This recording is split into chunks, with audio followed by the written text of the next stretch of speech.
وَالَّذِينَ هُمْ لِفُرُوجِهِمْ حَافِظُونَ إِلَّا عَلَى أَزْوَاجِهِمْ أَوْ مَا مَلَكَتْ أَيْمَانُهُمْ فَإِنَّهُم غَيْرُ مَلُومِينَ فَمَنِ ابْتَغَى وَرَاءَ ذَلِكَ فَأُولَٰئِكَ هُمُ الْعَادُونَ. 3 ayat about the same subject. You know what the subject is? Shamelessness. People who guard their privates. We live in the ultimately shameless world today. The world in which streaming videos off of any website are available on your mobile device. The age in which the pornography industry is a multi-trillion-dollar industry. The point of which, the agenda of which is to make sure every one of you is a consumer of filth in one way or another. That every man, woman and child is exposed to this stuff, and they're hoping you are, so you become addicted to it, so you become yet another consumer. This is the gift of pornography to society. It's creating people, turning people into animals and perverts. And some of you unfortunately have that addiction. And you're watching this stuff online. And you're watching it and saving it on your apps and your mobile devices.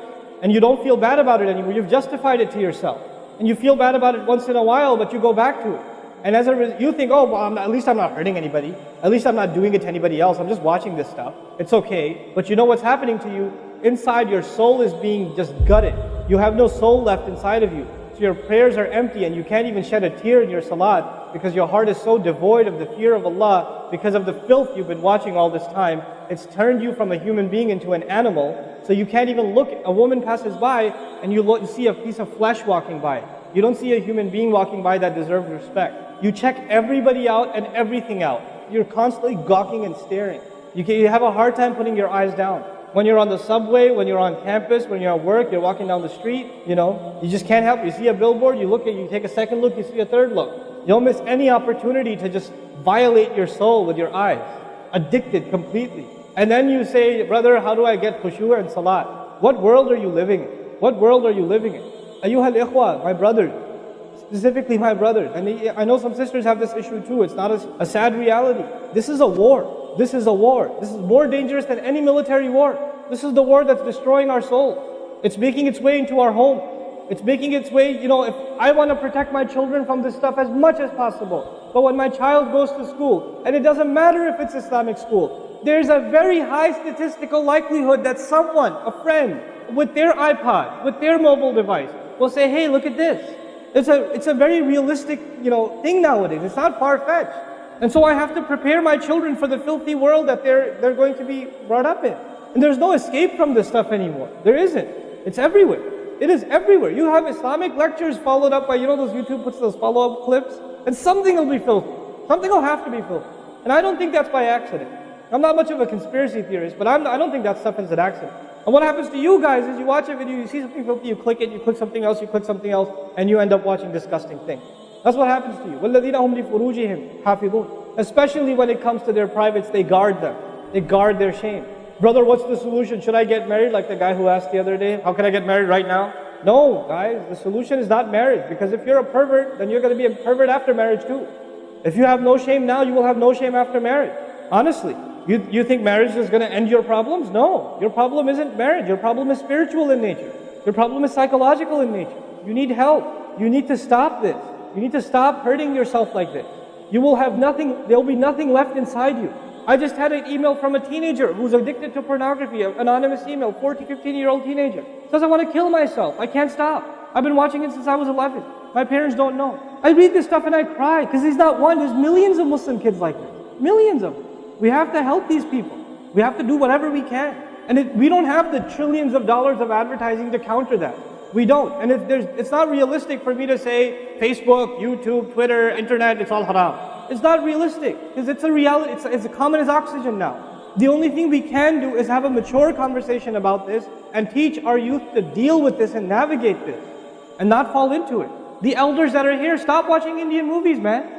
Why are you sitting in a lecture talking about salat and the importance of salat and you don't guard your shame? Mother and daughter and husband and wife and sister sitting together watching whatever? God, come on, stop. وَالَّذِينَ هُمْ لِفُرُوجِهِمْ حَافِظُونَ. They guard their privates. But guarding your privates doesn't mean you don't commit zina. It means everything that leads to the temptation. Everything that leads to it. They watch it, they guard it. They know it's under attack. They know that their shame is under attack. They realize that their weakness is their urges. Those urges that Allah put inside of us, that are so strong. Allah put them there for a reason. He did. And every one of you have them. You don't have to, I don't have to have a dalil for you to have them. I know the guys that are here. You all suffer that challenge every single day of your life. And you have to really go out of your way to guard yourself. This passage is not about high goals. This is about the bare minimum. I told you that, right? This is the bare minimum, folks. The bare minimum is we guard ourselves from shamelessness. We wage a war within ourselves against that tendency. And I know some of you have tried to quit before and you go back. And you've tried to quit before and you go back again. And you go back again. And you keep falling into that trap. I know some of you have done that, and you're struggling with it. But don't give up on yourself. Don't give up on yourself. And whatever it takes, just don't be alone. Don't be by yourself. Be with good friends. Be outside. Study somewhere else. Go to the library and study. Go somewhere where other people are around.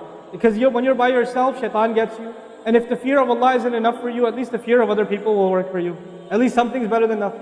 For those, I've said this in other talks before, for the parents here, if you have a computer in the house, please don't make it a laptop. Have a desktop in the house with a really big monitor.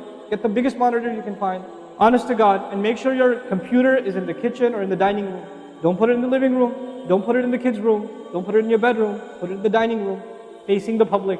You want to do homework, do it over there. Though you can't move the monitor this way or that way. It's facing everybody. That's how you should have it. We have to take these precautions. Don't give your 11-year-old a smartphone. What were you thinking? That's not very smart.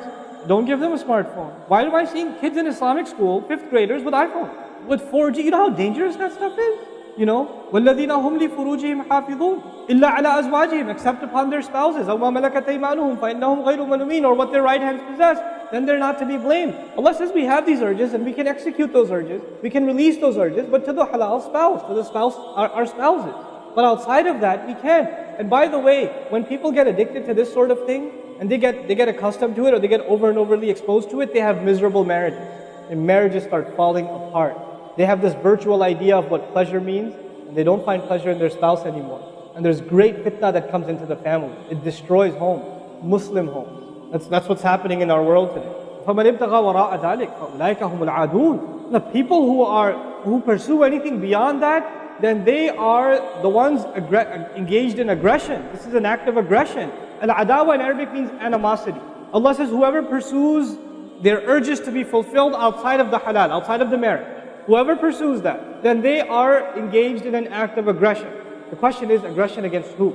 Because when you say enemy, and you have to say enemy of who? If they've become an enemy, who have you become an enemy to? Allah didn't mention a maf'ul bihi, no jar majroor, nothing related to it. You know what that means? They are an enemy to themselves, their family. They become an enemy even to Allah's teaching.